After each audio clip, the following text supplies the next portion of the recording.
国防部针对陆军桃园市的龙潭基地航空侧应的补偿是发予龙潭大溪和滨镇区49个里，大约有7万户。这个月30是领补助的上尾日度，也毋过目前阁有1万户还未领。军机飞过声音真大声，下面的徛起窗仔的玻璃是对咧震动。龙潭机场是北部唯一的全军用机场，特别是双十节前后，军机定定演练。 真侪在地人已经惯势啊！有议员认为侧应的补助金上少，姚基民希望卖伫休困时演练测人耳。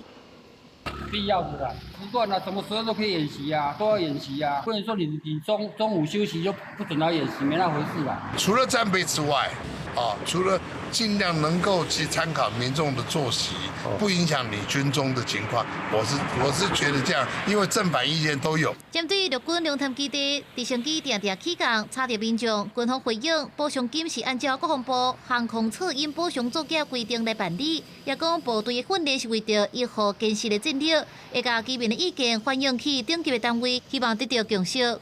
我们一直都持续在跟地方还有周遭的村里沟通协调。 除非遇到特殊的状况，否则都会避开休息的时段，避免干扰到民众的作息。配合国防部推动航空噪音补偿作业，补偿的范围涵盖山区49里，预计受惠的民众约有7万多户。国防部今年共计编列了8900万的预算。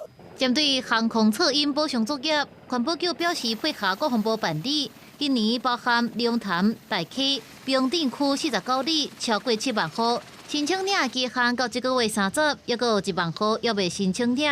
为着方便民众，也提供较有存久的补件，未来也会继续监控侧应改善的成效，确保落实防治措施。公司新闻采访报道。